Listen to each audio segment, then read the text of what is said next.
ఆ యాంగిల్ ఎందుకు ఆలోచించట్లేదు? So PCC ప్రెసిడెంట్గా ఉన్నప్పుడు ఇప్పటి ముఖ్యమంత్రి గారు ఏమన్నారు? ప్రభుత్వ భూములు అమ్మడాన్ని మేము వ్యతిరేకిస్తాం అన్నారు. కోకాపేటలో మీరు అమ్మిన 100 ఎకరాల భూమిని మేము వెనక్కి తీసుకుంటాం. మీరే కదా చెప్పింది. 100 కోట్లకి ఎకరం ఎట్లా అమ్ముతారు? ఎవరు? ఓన్లీ గవర్నమెంట్ కస్టోడియన్లం కదా మనం, భూములు అమ్మొద్దు అన్నారు. కరెక్ట్. ఎందుకు 2 సంవత్సరాల లోపల మీ మాట ఎందుకు మరి? ఇది అమ్మడానికి అని చెప్పలేదు ఇంతవరకు. మరి ఇప్పుడు ఈ ప్లాన్ ఏంది? ఇది ఐటీ అండ్ అదర్ TGIICCలో మీరు కంపెనీలకు ఇస్తారు.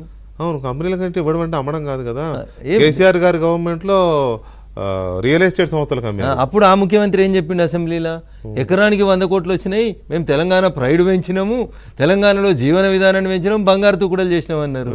వీళ్ళు రైజింగ్ తెలంగాణ అంటారు. ఆ బంగారు తుకుడ ఇప్పుడు రేజ్ అవుతుంది.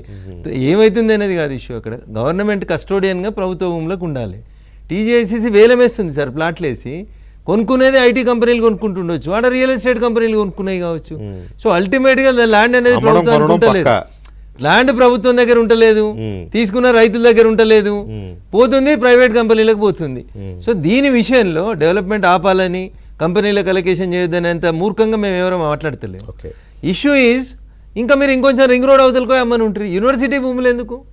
ఉస్మానియా యూనివర్సిటీ పక్కకి వెళ్ళిపోయి కేసీఆర్ గారు డబుల్ బెడ్రూమ్లు కడదాం, ఉస్మానియా యూనివర్సిటీకి ఇంత జాగ ఎందుకు అని అన్న రోజు మీరు మేము అదే రేవంత్ రెడ్డి గారు ఇంతకంటే గట్టిగా మాట్లాడినాం కదా. ఎట్లా తీసుకుంటావు యూనివర్సిటీలోకి ఎట్లా వస్తావు అని అన్నావా లేదా? మరి ఇలా మీరేం చేస్తున్నారు అంటే విపక్షాలు ఉండే ఒకటి, అధికారంలోకి వస్తే ఇంకొకట. సహజమే కదా, అట్లా ఉండొద్దు అనేది ప్రజలు కోరుకుంటున్నారు. అందుకనే వీఆర్ నాట్ అగైనెస్ట్ డెవలప్మెంట్. గుజరాత్లో కంపెనీలు వస్తలేమని ఒక ఆయన అడుగుతాడు. గుజరాత్లో వస్తున్నాయి, అస్సాంలో వస్తున్నాయి, కేరళలో రావాలి, తమిళనాడులో రావాలి, తెలంగాణలో రావాలి, ఆంధ్రప్రదేశ్లో రావాలి.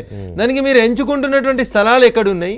ఆ స్థలాలు విద్యార్థులకి, విద్యాక్షేత్రాలకి. అరే దేశం అంతా ఎలా ఉచిత విద్య, ఉచిత వైద్యం అయిపోవాల్సిన చోట కొన్ని ఎట్లుంటాయంటే అధికారంలో ఉన్నప్పుడు, ప్రతిపక్షంలో ఉన్నప్పుడు అని అన్నారు కదా. ఈ డిజిన్వెస్ట్మెంట్ పాలసీని బీజేపీ వ్యతిరేకించింది పియూనేశ్వరం అప్పుడు. ఇప్పుడు పబ్లిక్ ఈ రోజు దేశానికి శ్రీరామ రక్ష అన్నారు. అట్లా అట్లా అట్లా అందరూ అనేస్తున్నారు. అంటే నేను ఏ పబ్లిక్ అండర్టేకింగ్ కంపెనీని అమ్మలేదు, మేము LICని అమ్మలే, విశాఖ అమ్మలేదు, కానీ నడుపుతారు దాని మీద. అట్లా మా మీద అమ్మేసిరు, పబ్లిక్ సెక్టర్లు అన్ని అమ్మేసింది భారతీయ జనతా పార్టీ. ఆఖరికి BHEL కూడా, వెంకటకృష్ణ గారు, BHEL కూడా 12 సంవత్సరాల తర్వాత ఇలా లాభాలకు వచ్చింది సార్. మీరు అమ్మలేదు అని మీరంటే విశాఖ స్టీల్ అమ్మినమా సార్? మొన్నటిదా గొడవ అదే కదా, గొడవ ఆత్మహత్యలు ఏది అమ్మలేదు సార్. వద్దు కానీ అక్కడ ఎన్డీఏ ప్రభుత్వం ఏర్పడబట్టి ఆగారు. కానీ మీరు లేకపోతే మీరే అది అయిపోయేది.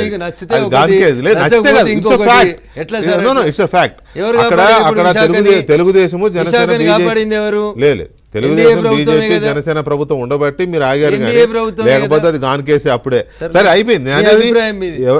ఓకే, నా అభిప్రాయమే కావచ్చు. అధికారంలో అటున్నా ఇటున్నా మాటలు మారుతూ ఉంటాయి, పాలసీలు మారుతూ ఉంటాయి, రైట్, అది ఒకటి.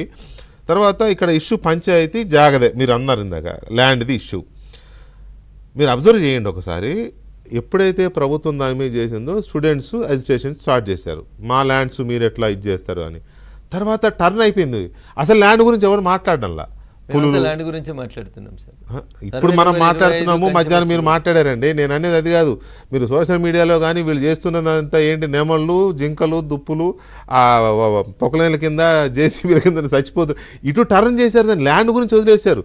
అంటే ల్యాండ్ గురించి కంటే పర్యావరణం మీద మాట్లాడితే సెన్సిబుల్గా ఉంటుంది, రేవంత్ రెడ్డిని ఇబ్బంది పెట్టవచ్చు అనుకోవాలా నేను? అంటే మిమ్మల్ని అడుగుతున్నా, మీరు మాట్లాడి ఉండకపోవచ్చు, కానీ నా అభిప్రాయం. ఇష్యూ ఏంటంటే నిజంగా అక్కడ నెమళ్ళు ఉన్నాయి, జింకలు ఉన్నాయి, కాలనీలకు వచ్చినాయని కాలనీ వాళ్ళు చెప్తున్నారు.